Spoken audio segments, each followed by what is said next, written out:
208 वा शौर्य दिन आहे आणि तुम्ही अभिवादनासाठी आला।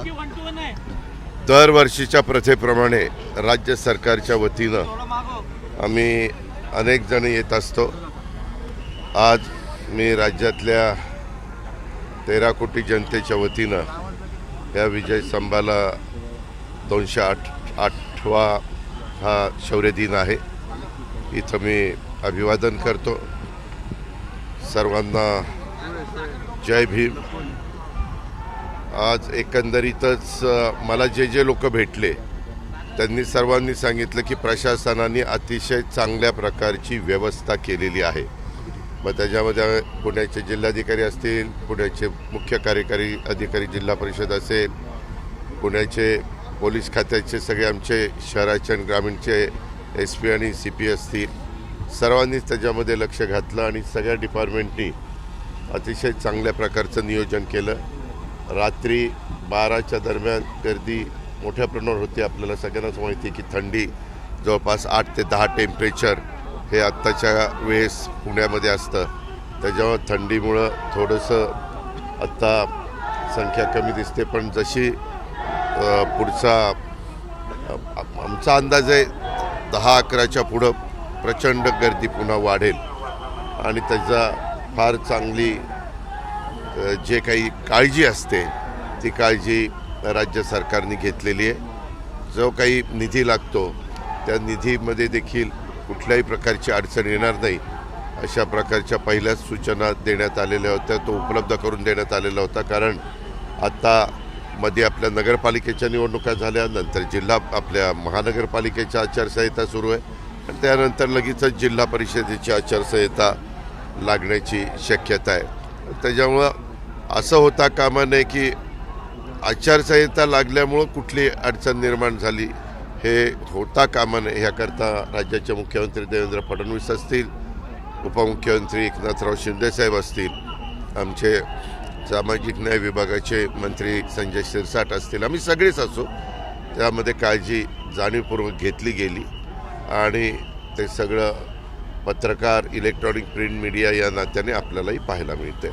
जिल्हा परिषदची आचारसंहिता कधीपर्यंत ते मला माहिती नाही, तो निवडणूक आयोगाचा पूर्णपणे अधिकार आहे। निवडणूक आयोग त्याबद्दलचा निर्णय घेईल, परंतु मागे सुप्रीम कोर्टाने सांगितलेलं होतं की 31 जानेवारीच्या आत हे सगळं संपवायचं, परंतु नंतर सुप्रीमने सांगितलं की 50%च्या पुढं आरक्षण जाता कामा नये आणि मोठ्या प्रमाणावर काही विशेषतः विदर्भातला बऱ्याच जिल्हा परिषदा, नंतर उत्तर महाराष्ट्रातल्या जिल्हा परिषदा, आपल्या कोकणातल्या काही जिल्हा परिषद ह्या 50%च्या पुढं, मराठवाड्यातल्या मला वाटतं 2 का काहीतरी आहेत, अशा जिल्हा परिषद 50%च्या पुढं आरक्षण गेल्यामुळं ते आरक्षण 50%च्या पर्यंतच घ्यायला सुप्रीम कोर्टाच्या सूचना आहेत। त्याच्यामुळं आता निवडणूक आयोग ज्या 50%च्या आत आहेत त्या माझा अंदाज आहे, मी काही हे म्हणजे ठामपणे सांगू शकत नाही, पण त्या आधी होतील आणि मग ते 50% आरक्षणच्या आत आल्यावर बाकीच्या होतील, असं 2 टप्प्यामध्ये।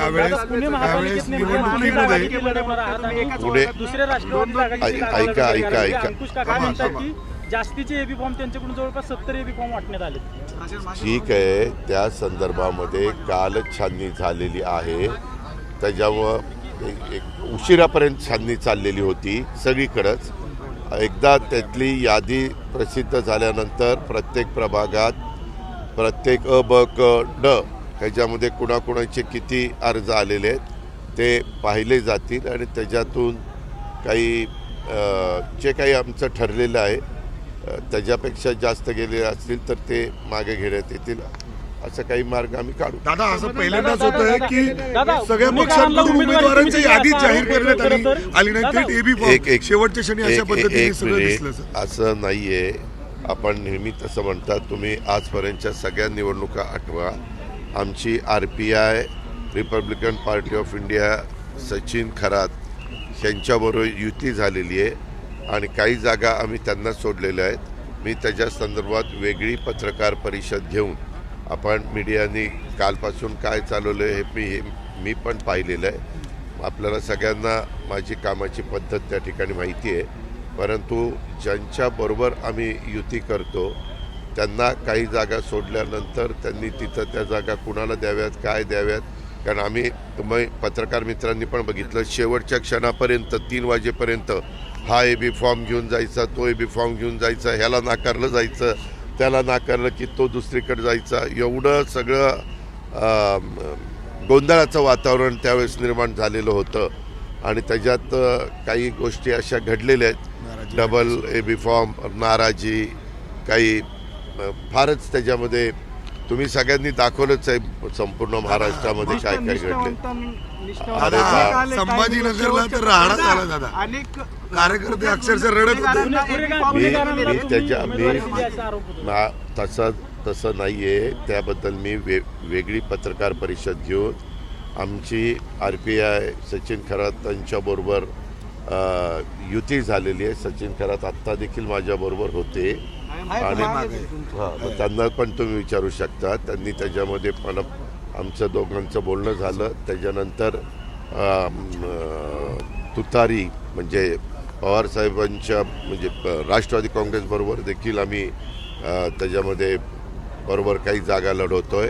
पुण्यामध्ये आणि पिंपरी चिंचवडमध्ये आम्ही शिंदेसाहेबांच्या बरोबर पण चर्चा, म्हणजे शिंदेसाहेब पण नाही परंतु उदय सामंत असे काही मान्यवरांच्या बरोबर पण चर्चा केली. कदाचित आज त्यांच्याबरोबर पण बसून काही जागेच्या संदर्भात मार्ग निघतोय का. दादा कुठं पुण्यामध्ये बोलताय हे सगळं? पुणे पिंपरी चिंचवड, पुणे पिंपरी चिंचवड, पुणे पिंपरी चिंचवड. बाकीच्या ठिकाणी त्या भागामध्ये तिथल्या सहकाऱ्यांना अधिकार दिलेले आहेत. जसं कोल्हापूरला मुश्रीफ साहेबांना दिले, सांगली मिरज कुपवाडला मकरंदाबा पाटलांना दिले म्हणजे माझ्या पक्षाकडनं, राष्ट्रवादी काँग्रेस पक्षाकडनं. मुंबई आणि तिकडचा भाग हा ठाणे सुनील तटकरे साहेब बघतायत. असं सगळ्यांनी दत्ता भरणेंना सोलापूर दिलेलं आहे. आता म्हणजे उदय सामंत मला भेटायला येणार आहेत आज दादा, बैठक आहे का? काल उदय सामंतांची बोलणं झालं. आज आम्ही माझा आता मी इथनं जाणार आहे बीडला माझा काही कार्यक्रम आहे. तो परवाच ठरलेला होता परंतु काही कारणाने तो पुढे ढकलला. तो काल होता पण काल मुख्यमंत्र्यांनी कॅबिनेट लावल्यामुळं तो आज मी घेतलेला आहे. जवळपास 1000पेक्षा जास्त विविध कामं ह्याच्या शुभारंभ पहिल्यांदाच आम्ही बीडमध्ये करतो ॲट ए टाईम. तो कार्यक्रम आहे पालकमंत्री म्हणून. आणि आज नवीन वर्षाची सुरुवात आहे. मी नवीन वर्षाच्या पण तमाम जनतेला हार्दिक शुभेच्छा देतो. हे नवीन वर्ष सर्वांना सुखाचं, समृद्धीचं, भरभराटीचा जो आपल्या सहित नाही ते संकल्पाच्या बद्दल नंतर सांगतो तुला.